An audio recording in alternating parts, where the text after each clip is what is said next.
Alrighty, what's up YouTube?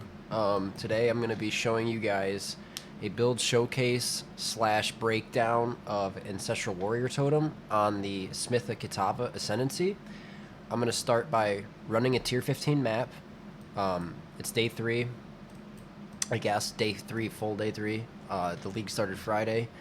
And after I run the map, I'm then going to just hover over my gear and my passive tree for you guys to look at. I'll probably link the POB as well in the description. And yeah, let's get to it. So basically the main thing with this build, and the reason I want to make the video, is because GGG in this patch nerfed every single thing in the game basically. And well, not everything in the game, but everything that was actually good before and viable to play. And I know players are having an extremely difficult time in campaign. People are having problems in maps. So I wanted to give new players a viable build to run all the way up to tier 15 maps with very little investment. I'm talking like under a divine orb of investment. You're maybe looking at 30 chaos or 30 exalted orbs to 40 exalted orbs. Most of the gear I was running up until tier 15s was only 1 exalt.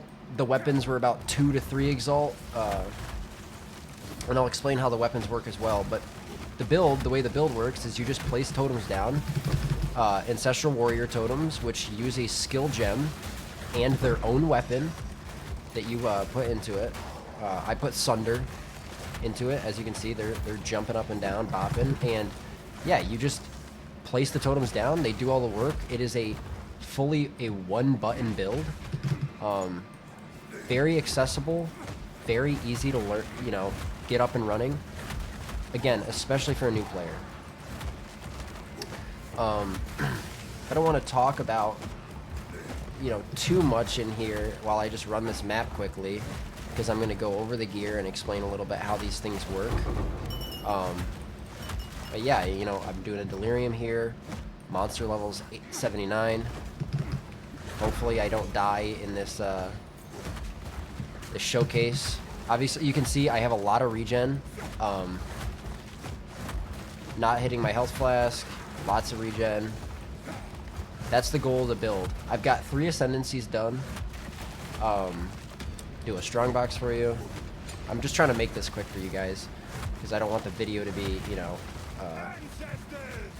20 minutes. I want it to be like between 15 minutes or 10 to 15 minutes. So there's an expedition in here as well, but I'm just going to try to rush to the map boss, so the actual map showcase is kind of short.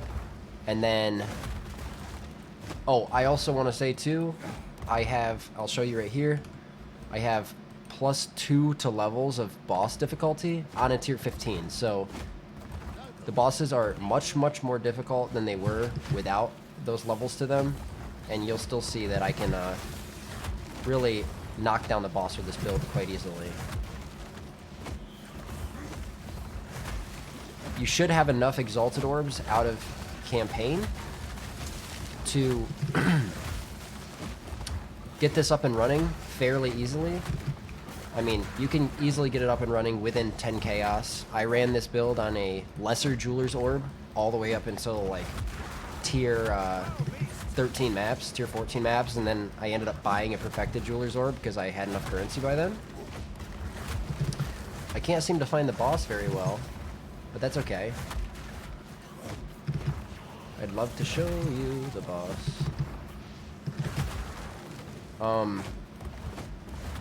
Again, I'll link the POB, and if anyone has any oh, there he is. If anyone has any questions later on in the comment section about this build, or what to go get it up and running, I'd love to answer those. Did I go the... oh man, I think I'm gonna have to go all the way around. Sorry guys, it's just the nature of Path of Exile 2. The maps are huge. You gotta backtrack a lot to find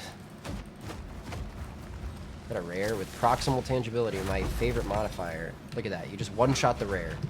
Awesome. It's very capable at doing expedition, but I'm trying to, you know, do the boss for time's sake here, just to show you guys what this build's capable of. It's a very safe build. You're going to be very tanky too. It does a lot of stun build-up. I'm getting slowed like crazy. I'm putting the Orb of Storms down because it gives Font of Rage and more regen on my character.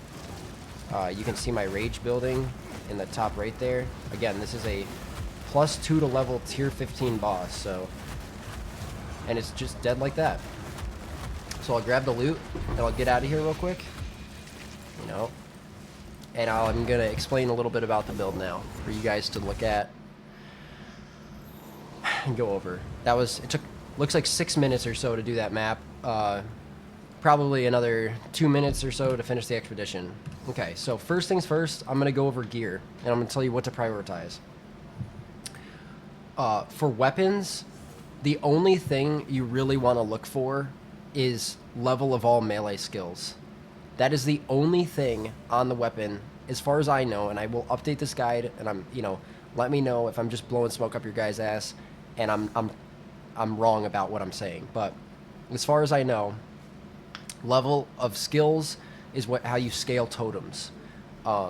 They work with global modifiers, but since we're doing full physical damage, the only global modifier I know of is increased elemental damage with attacks.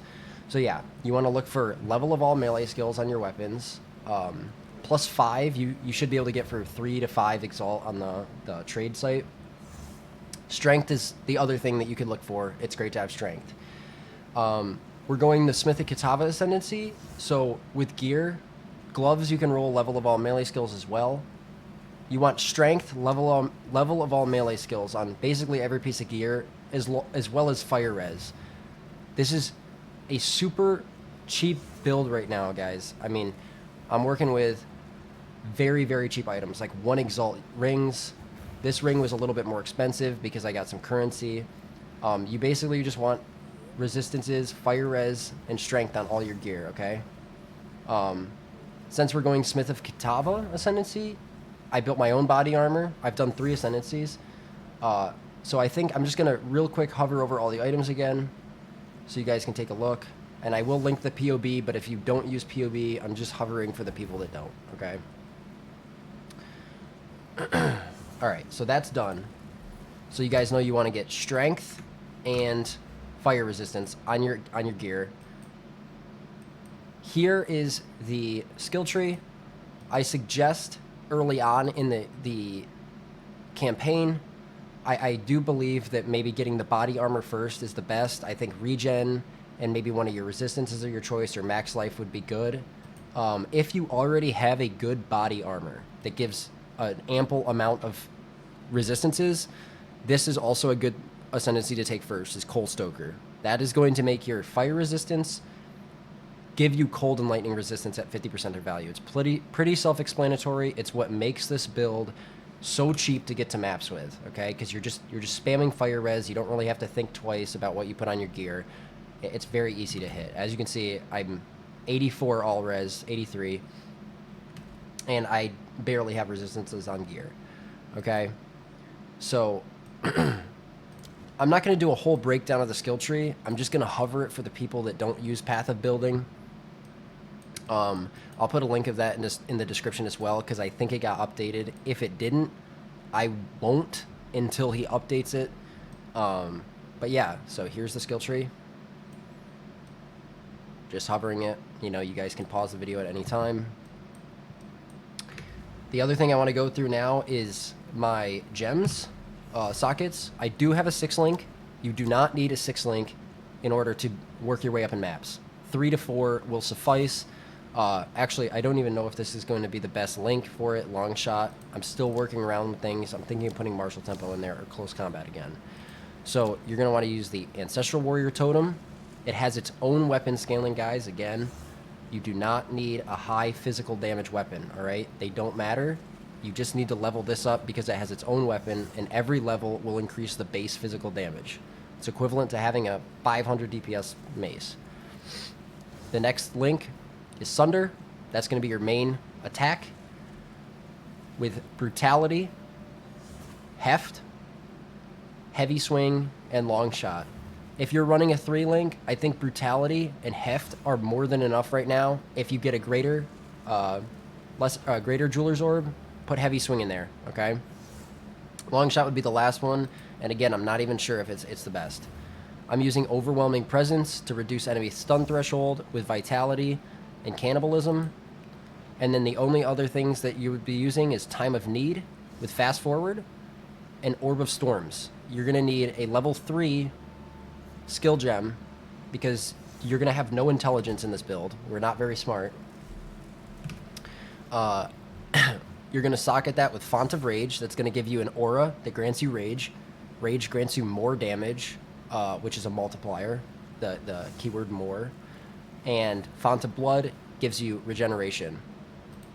Yeah, and that's basically the whole build in a nutshell, guys. You're going to be able to get this online for between 10 and 30 chaos, and then if you're going to 6-link, obviously that's going to be a lot more expensive, but I will say, like, if you guys already have your res is capped, and you got +5 to melee skills on your maces that you bought for 2 or 3 Exalt, I would prioritize, if you run into money, just 6-linking this. It's going to be crazy. The damage is going to be crazy. And yeah, that's basically it. If you guys want me to make an extra video later on, talking about, you know, kind of just more things about PoE, and if you guys want an update with this build, how I progress it and stuff like that, just let me know in the comments. And yeah, I think I've covered everything, so thanks for watching, guys. We made it pretty short. 12 minutes is a good time frame. I did a showcase, went over the gear, went over the passives, and we're good to go. Thanks, guys.